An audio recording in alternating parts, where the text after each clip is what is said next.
And then on this table, we've got the Chick-fil-A chief architect. We've got Alberto. We've got Sharjeel. Welcome, everybody. So just wanted to quickly share where we're at. And it's a lot of fun to be able to connect you guys with the other community that's rolling today.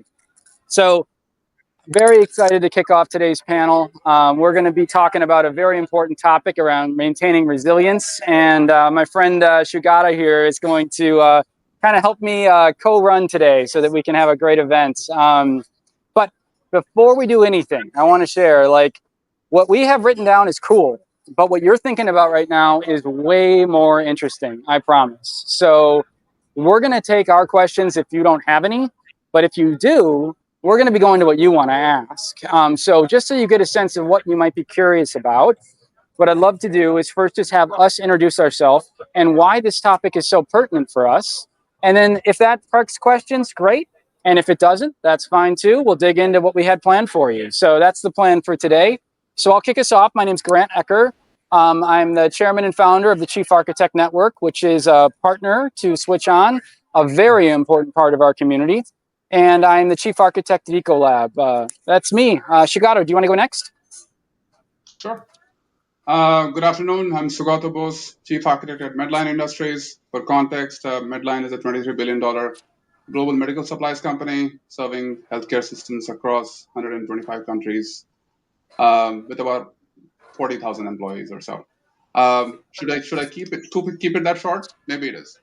Oh, one more. Give us another sentence. What's your favorite, what's your spirit animal, or what's your favorite color? Oh, color, green. Okay, good choice. I'm more of like blue, I think. Sid, what's your favorite color? My favorite color is orange because it's not pink, it's not black, it's not white. It's kind of like a mix of a lot of things. And then you said favorite animal? Yeah. Eagle. Yeah. Good choice. As an architect, you have to have an eagle mindset, meaning that not only you are looking at target, but also looking across and beyond. So I love that, and nothing rhymes with orange. Christine, you got to top that. Go for it. I know we didn't prepare like animals and colors.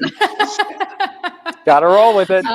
I know the cheesy answer would be to say my favorite color is blue because I work at ValueBlue, but my favorite color is actually pink, and I also love orange. So there's that. And then in terms of a favorite animal, I mean, I love dogs, but I don't know if there's necessarily a parallel to enterprise architecture right there. So maybe I'll think on that and come back to it a bit later. Fair enough.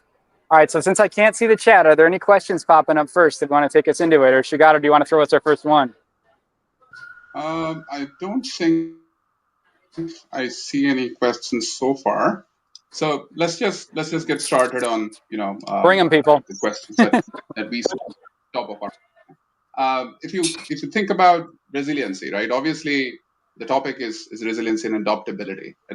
But what role does EA play in building organizational resilience? I guess let's take the first one. That's the most obvious one.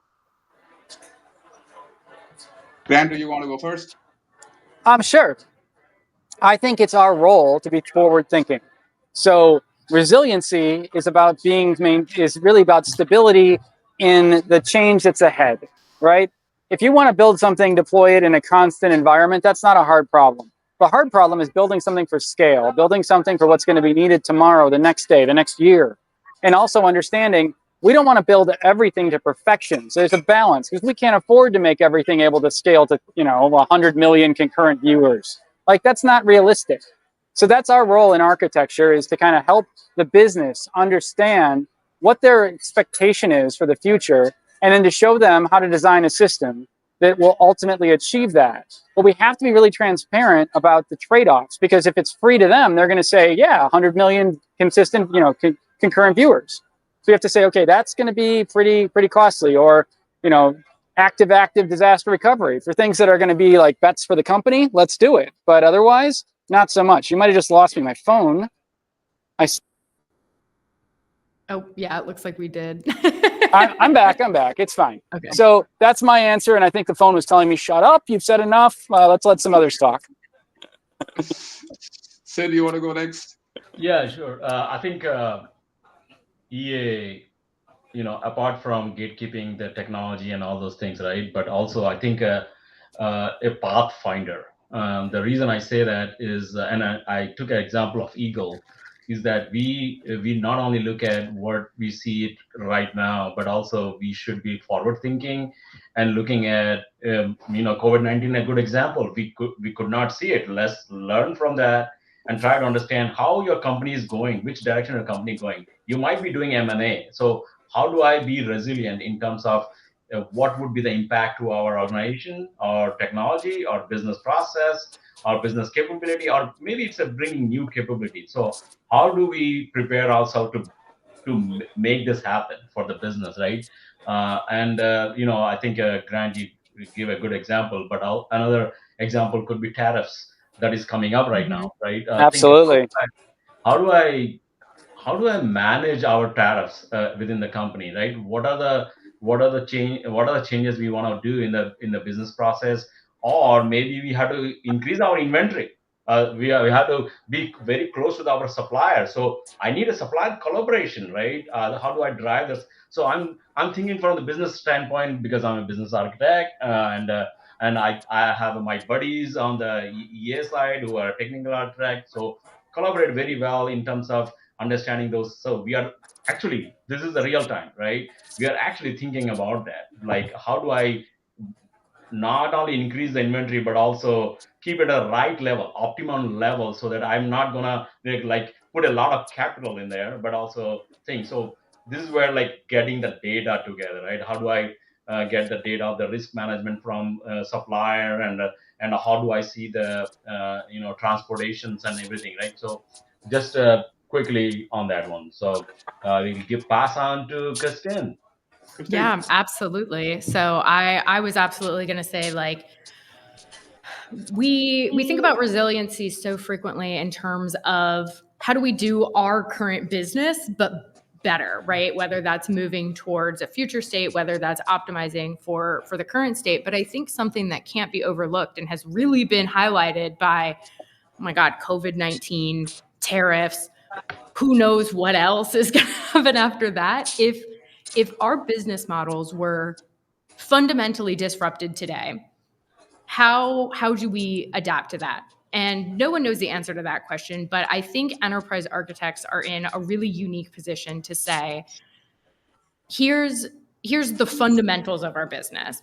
And if we needed to pivot tomorrow, here are 4 ideas that I've been able to bring to the table quickly, whether that's increasing inventory, whether that's changing a technology stack, whether that is, understanding the organization, whether that's go-to-market capabilities or what have you. Like, where can we slim that down? Where do we need to bulk up? What are our customer journeys? How do those shift? It's all so comprehensive. And I think, resilience doesn't have to be responsive, and it doesn't have to be forward thinking, but it really is that connection between the two of them. Like, if things go well, this is where we'll be. And if everything falls apart, this is where we're going to be.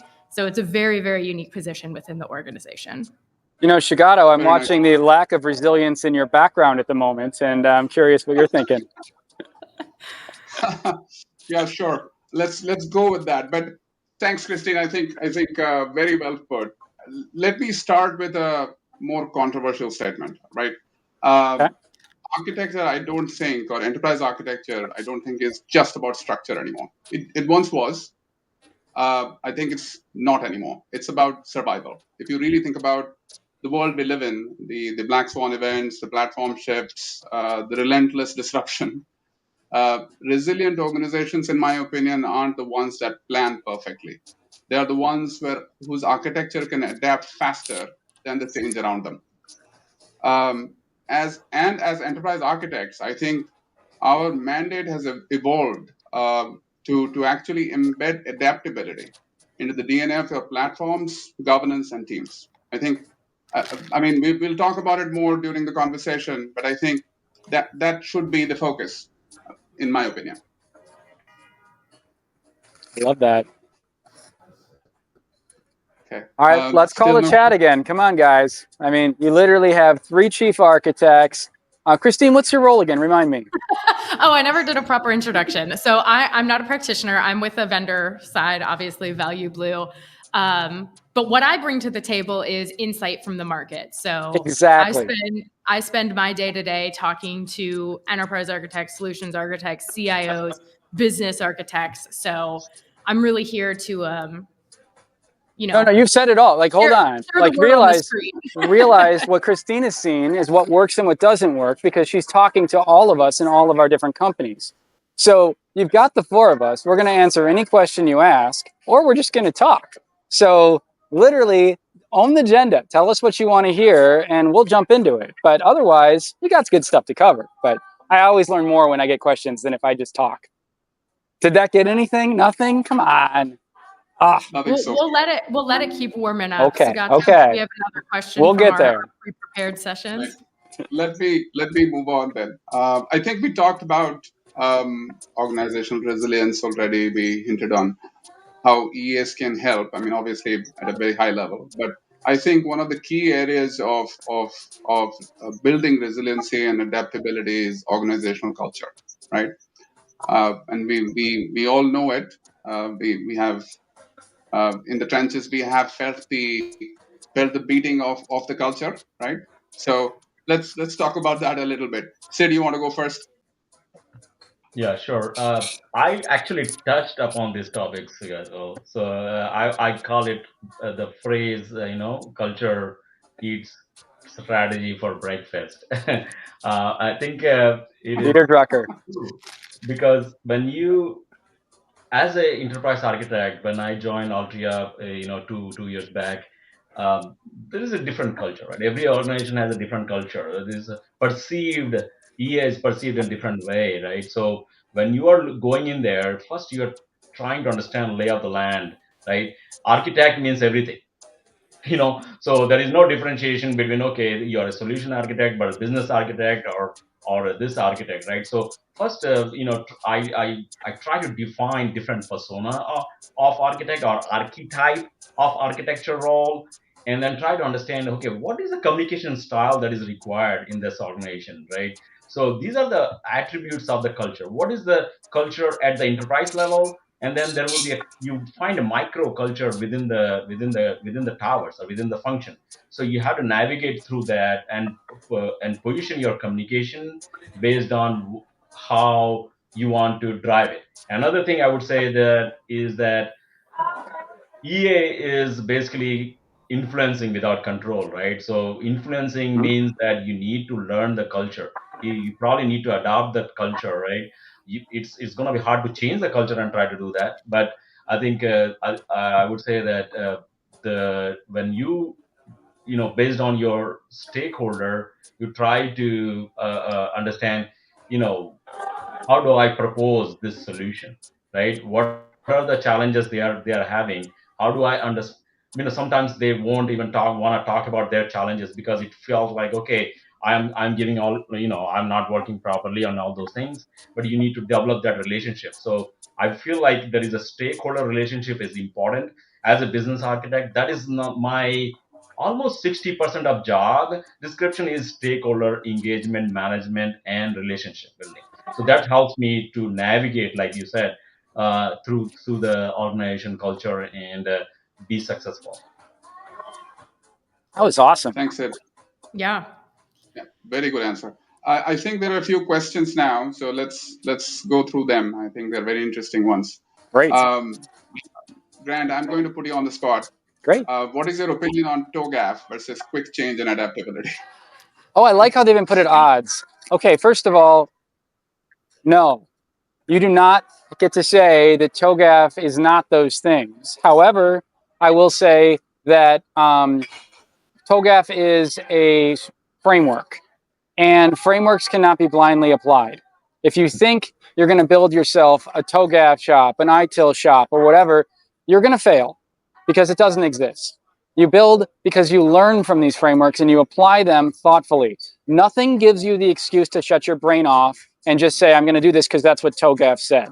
So if you're using a framework properly, then you will use it in a way that helps you meet business outcomes, which is adaptability, flexibility, scalability, security, etc. Right? So I'm sorry to be a little bit attacking on that because I think the question comes from the right place. But if you were trying to apply TOGAF rigidly, you're going to find yourself unable to actually deliver on the outcomes that you're seeking, and you might blame the framework. But I'd encourage you to actually go, wait, maybe I'm using the tool wrong. What do you think, Sugato? Spot on, Grant. I think by definition, at least my definition, for any framework, the Pareto rule applies, right? So 80-20. If your framework can answer 80% of your problems, I think you have a good framework. So not every outlier can actually be solved through a framework, and that's not the intent of the framework. The framework's intent is to make sure that you get to the big rocks. The smaller stuff you don't want to sweat. I mean, this is the problem with enterprise architecture in many organizations. Over time, the practices become so rigid, so ivory tower that it becomes I don't know, bureaucracy for the sake of bureaucracy. It's not really impacting what the company needs. So frameworks have to be intelligent as well. I mean, TOGAF is a great framework to kind of get into the thought process of enterprise architecture, right? I look at TOGAF as, if you want to be an enterprise architect worth your salt, you should know TOGAF. I mean, if you don't know TOGAF, it's challenging to even understand what enterprise architecture is. It is that fuzzy, right? But it should not be something that stops you. Well said. Right. Sid, weigh in, brother. What do you think? I agree with everybody, everything you guys said. I don't have much to add in this one because I align with what you guys are talking about. The only thing is, I would say that, like Sugato said, is that it's an entry point for your EA career. But when you come to the organization, you probably start learning different methods. The methods of how do I do the roadmap exercise with team? How do I drive the digital, digital transformation by not just applying the TOGAF and rigid solution, but also trying to understand how do I do the business capability in a way that you are collaborating with the business, not just doing it separately, right?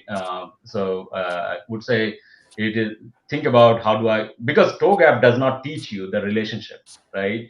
The stakeholder relationship that is coming from you, that is based on your experience. The more quickly you develop that and sell yourself. So how do I sell myself? It's a car salesman. I feel like every day I'm selling myself, all my, not only artifacts, right, but also value proposition to the business. So I think it is important to shift their mindset to the value driven EA. Beautiful. Come on, Sid. You're better than a car salesman. I'm pretty sure about that. I had the same thought. I'm like, but what he's talking about is trust, right? We have to build trust. We have to build an appreciation, and we have to build resonance. And if we do those things, then we have a lot of mileage to go. Now, I'm not trying to come off as like a TOGAF is the answer, you're using the tool wrong. TOGAF teaches you how to think, and then it's on us as architects to apply that trade mindfully. Christine, what have you seen across your travels? Absolutely. So I absolutely agree with everything that all of you are saying, in particular with, and I think everyone in the audience can understand and appreciate this as well. Your business teams don't care about TOGAF. They don't care about any frameworks. Outcomes. They don't care how you do this, right? They care about the outcomes, and they care about the thought process, like you were saying, behind TOGAF, how you've arrived at a particular conclusion. But at the end of the day, you can have the most beautiful diagram, technically sound, TOGAF aligned, whomever, whatever. And your CIO can look at it and say, so what? Your business team say, okay, and when you leave the room, they say, I don't know what I just looked at. And this is where we have the breakdown between enterprise architecture being that ivory tower and actually engaging with the larger business. Just a question. How do millennials do it? I have my arm up. I keep switching. Like, they can do this for like hours. I don't understand it. Just saying. They have a, yeah. They More have time the in the like gym. straps that hold the phone to the hand. The hand, the selfie stick. Okay. We got more Exactly. questions here. Oh yeah, yes. I was going to get to it. Christine, I think you can be the next one up. Oh no. When initiating business architecture, I think you will like this. When initiating business architecture in an enterprise, do you recommend starting with capability mapping, value chains, or something else? What can show business value most quickly to achieve buy-in? This is such a great question, and I'm about to give you such a sales answer. Hey, thanks for the warning. Yeah, what does your organization care about, right? You know, oftentimes, particularly with business architecture, we'll see a lot of people focus on customer journey, which is a value stream or a value chain, however we want to describe it, because that is a path to value, whether that is, you know, converting a customer or processing orders, et cetera, et cetera. I think these are good, but it almost kind of bumps an organization into like a process and an OpEx domain versus, because very often you'll do like a value chain and move downward to process, which then becomes like a very functional exercise of how we improve our processes, right? If we want to talk about business architecture specifically, my recommendation would honestly be capability assessments, your maturity, your understanding of them, like where are the gaps in the capabilities. I mean, I talked to so many people, especially over the past 2 months. I don't know what has happened, where they hop on a call and they say, okay, we are a utilities provider in the Southeast. Do you have any other utilities customers? Because we don't know our capabilities. And that's a huge problem. And so to focus on something like a value chain or a customer journey and then downward towards process, I think you get too caught up in the functional, whereas moving it back up to the capabilities and the strategy and aligning them to the longer term goals kind of fuels more of the practice. But Sugato, Sid, Grant, I will defer to you on this. Hi, this is Oh, hey, please. Wendy. Hi, I'm Wendy, being Grant for a little bit. He said you have to ask the question again, though. Yeah, the question is, when initiating business architecture in an enterprise, do you recommend starting with capability mapping, value chains, or something else? What can show business value most quickly to achieve buy-in? Love it. Should I jump in just as I'm Grant for a second? So Absolutely. you guys are awesome. So capabilities and value streams ideally together. You build a baseline, and capabilities you minimally get the level ones. Go deep where you have traction to go level 2s and 3s if you can't do it all. Value streams, get an inventory and a handful of the things that you want to map out. Most importantly, it's about value. And so one of the best places to start, I think, honestly, is put the capability lens on top of the portfolio. And in that case, then you actually just only need capabilities. You get some buy-in and you keep building just enough, just in time. Right here. Love it. Fantastic. I would like to take that. I mean, this very good example. So to answer this question, Amazing. I'm gonna go all the way to the Thank you. I'm all value, set. right? What is that we're trying to achieve? So let's take an example, right? Why this capability? I'll get there. A product starts from your R&D all the way to the plan, to the make and deliver, right?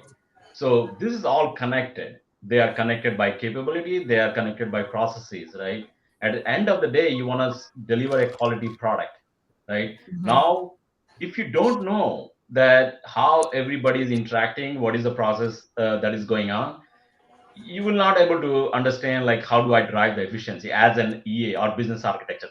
And this topic is near and dear to me because I'm a business architect, right? Surprise. But so when we did that, so R&D all the way to the product development to the commercialization, we found a lot of inefficiencies. We went all the way to the level 4 and level 5. Up to 3, I would say, is a capability, and anything below 3 to 6, they are processes, right? So when we did that, we found, value stream mapping. We found that there are ways to eliminate this process. There is a redundant process. There is a commodity process. We don't want to touch it, but there are processes that we can we can automate that, right? Like immediately approval process in the stage gate of the new product, then all the way going into planning. In the planning, you are trying to do like a demand planning. It is going into demand planning, right? Then you are doing a supply. You are trying to understand whether existing for production capacity we are able to make. So how do we get to know all that? So you have to have that. This is the base for you, and then that is the value you will add, because business will not know. Sometimes they don't know themselves what is their capability, what is their process. Like you, Christina, you mentioned that. They have no idea. They don't. They have no They idea. don't, and no they don't clue. want to know. Yeah. No.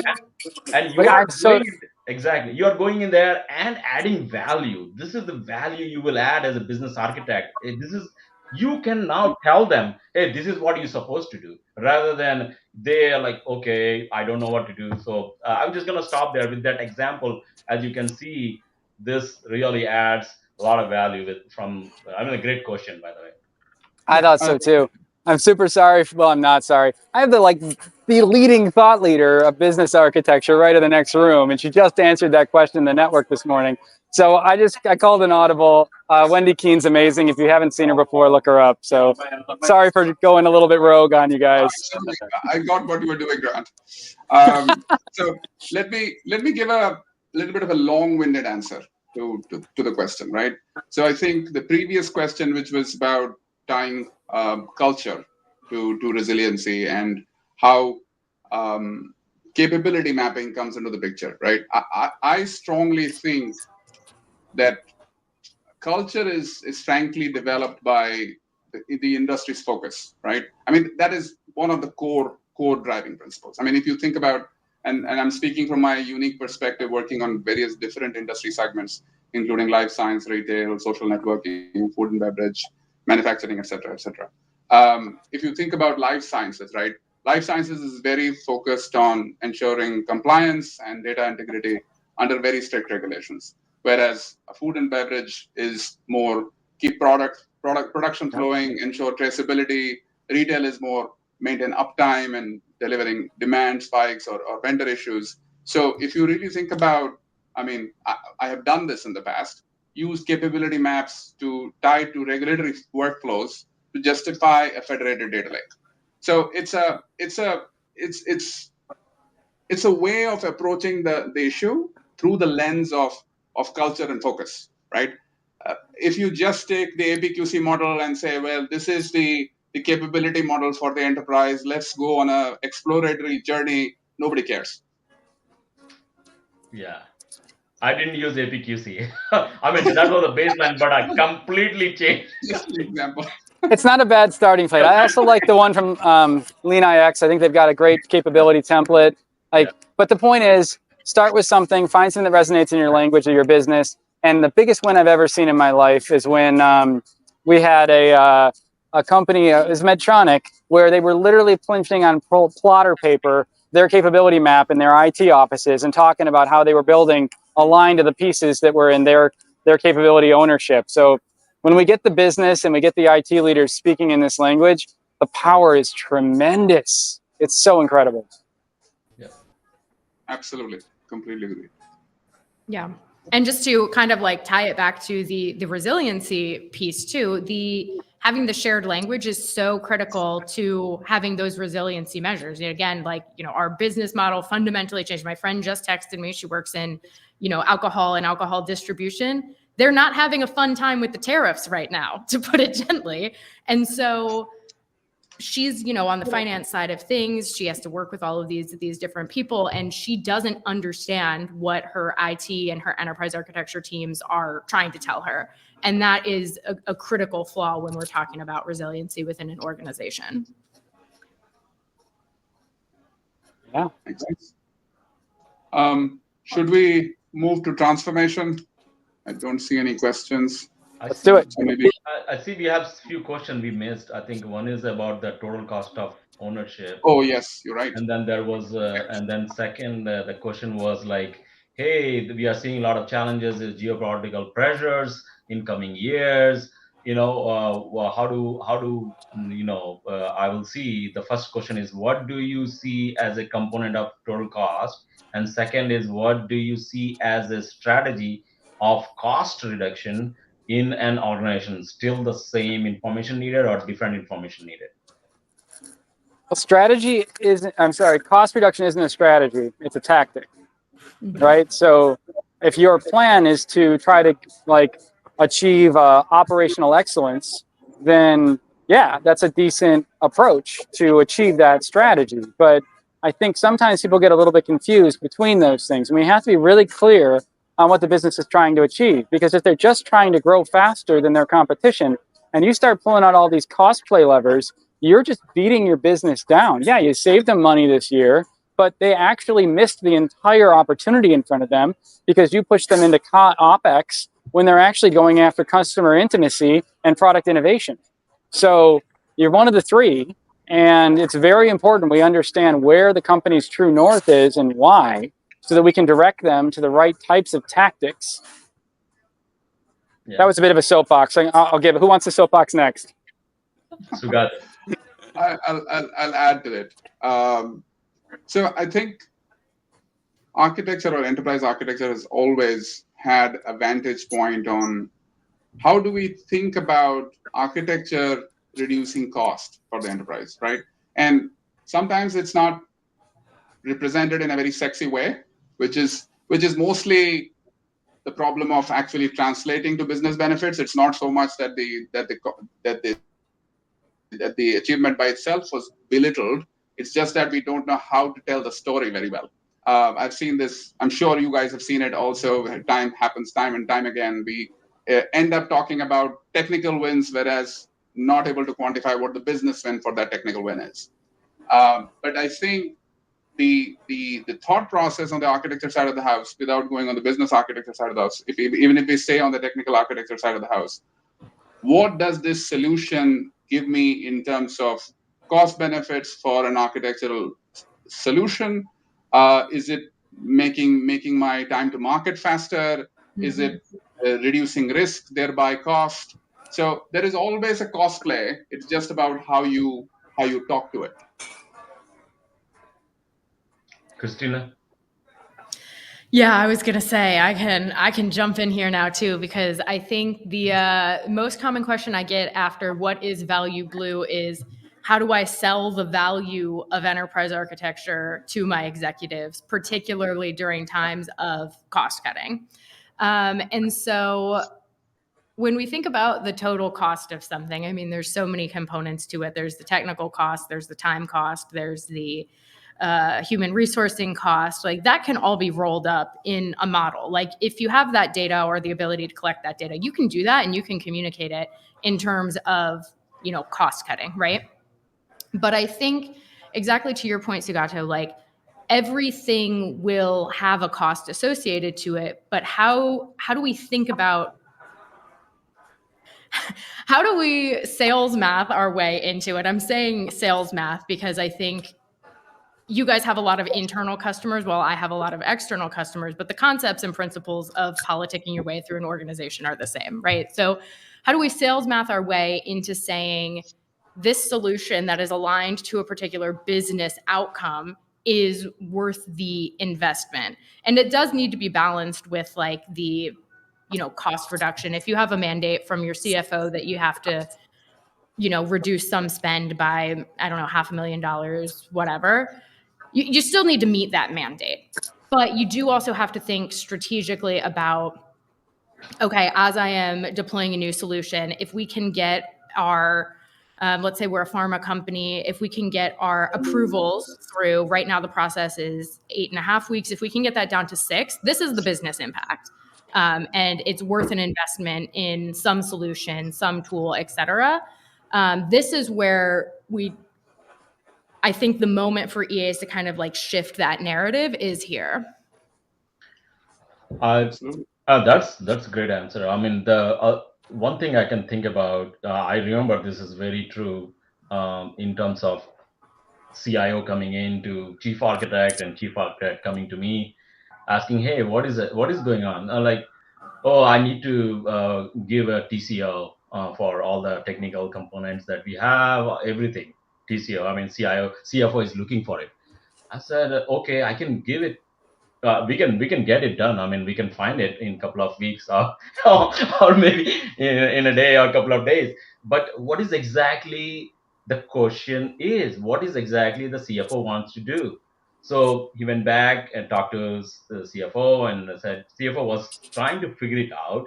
Hey, how do I shift my budget from this capability, business capability, to the different capabilities? So there was a reason, like I want to remove the hire to retire to most. I want to focus on supply chain and manufacturing, and this is during the COVID-19, because you remember that a lot of disruption happening and all those things happening. So I wanted to take maybe 10% from here, 10% from there. So different answer rather than cost cutting. So we are like, okay, this is good problem to solve.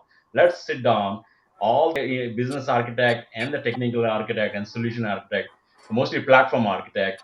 We sat down thinking about, hey, where we can reduce, what are the platforms that we can cut down, where we can not only the cost of licenses but also cost of support, cost of the whole the contractors that we have and all those things. How do I either shift it or cut it out, right? So that is a completely different perspective, and it took a while, but we are able to answer the question rather than him, okay, going back, hey, can you give me by capability, can you give me by this, the TCO. So I think that is where I think EA and BA and we are all going to add value rather than just doing what is being told, and we are just like any other folks, right? Or hands on the deck kind of thing. Oh, so that's what I can think about. Yeah, absolutely. And one more point that I thought of while you were talking in terms of that cost reallocation. I think that this ties back to why, like, especially as we think about business architecture, but with enterprise architecture in general too, having that knowledge of our capabilities too, and where we know that our leadership and our company wants to invest is so important when we have a cost cutting conversation, because exactly to your point, Sid, like, okay, we're moving money from hire to retire. This capability is going to decline. Here's the impact. And being able to communicate that is something that, leadership is looking for as well, whether that's through charts, whether that's through a visual, whether it's a one-on-one conversation, whatever fits your organization. But again, having that, North Star of we can cut this cost, but are we cutting it or are we reallocating it, and where's it going to go and where's the impact to where it is today? Yeah, absolutely. I mean, I'm going to divert it to a bad word in enterprise architecture, which is governance, right? So the fact is that governance is effective if done the right way. I mean, there have been so many instances over my career. I mean, I have seen it done in my teams. I have seen it done in other teams, and I've been part of other teams. But I guess, go ahead. Sorry. Oh, I thought he was going to ask a question. But the fact really is that, and this is where, Sid, I think the car salesman part comes in, right? How do you sell that, right? How do you sell the value of governance? There is value in governance, right? My teams have done solution governance over major programs, and there have been major benefits, major dollar benefits, not just standardization or rationalization, major dollar benefits that have come through. However, I think what the need for actually selling that as actual value to the organization, many organizations don't do that well. I think that is something that needs to have some attention on. Without actually, if you don't do that well, then you very quickly relegate to ivory tower. That's the issue. My finger in the air was I'm at 4% battery because I've been in an event all day. I don't know when it's gonna pull the plug on me. I just wanted to warn you guys. If I disappear, it's not because I don't love you. There was no doubt about that. 5 minutes to go, I think, right? Yeah, it's 1% a minute, so it's gonna be a race. Oh boy. Well, we do have another question in the chat. Like, as we're talking about government, Sugato, we have a question of what is good governance. So I'd love to hear from you all. Can I go first? Yes, I love that yes, question. please. Good governance is asking questions and then figuring out how to ensure that the decisions align with what the CIO, their staff, and the organization want. That is good governance. If we think we come into an organization and somehow, because we're an architect, because we've learned TOGAF, because we blank, because we know better, that is the beginning of the end of your architecture practice. You need to take everything you know and figure out, are we going to cost saving? Are we going to growth? Are we going to process? Are we going to enablement? Are we going to compliance? What is it we're trying to do? And it might not be the same in all functions. Digital might be growing, while in the back office, we need to slow down and figure out how to cut costs or how to reduce or how to manage overlaps. So really, really getting curious, learning what's important to our stakeholders, challenging them when the outcome they think they're seeking isn't the right thing for what you see in the broader picture. And now that everyone has a common understanding of what we're trying to do as an organization, now we give them the paper that we can grade based on what they told us they want. And now you can say, look, do you really want to be moving into yet another solution when we're trying to rationalize? And usually they'll go, thank goodness. Thank goodness architecture is here to catch what we would not have otherwise seen. That's how you know you're doing your job, right? If you think you just got the answers, that's an entry-level mistake, honestly, in an architecture role. Oh, absolutely. I will say, I'll add a twist to this. So there are organizations where the business strategy is not super clear, believe it or not. It's just totally right. the totally right. It's but that's our job to get it clear, right? Exactly. So it is sort of an antiquated way of thinking, and it is because some organizations have been gifted with high volume and high margin, so they basically have landed into being a very profitable organization. So the business strategy is not super clear, and you cannot draw from business strategy and say this is what is important to my stakeholders, right? It's if there is a business strategy, it is sort of, I'm not saying it's easy, but it is relatively easy to say, well, this is how I should align myself. Sometimes it isn't. So to a certain extent, sometimes it is what sticks. I mean, let's go through the process. Let's talk to stakeholders and see, and we'll figure it out. We go into it with an open mind and say, well, there are these structures that have worked in other places, and let's see what can work here, right? I mean, you have to be open to change, but then you have to be very, very responsive to your stakeholders. You have to have an ear on the ground. You need to urge or resist the urge of kind of knowing better, as Grant pointed out, right? If you approach it from the perspective of I already know what my stakeholders want, I think that's spelling doom. 1%, it's going to be a race.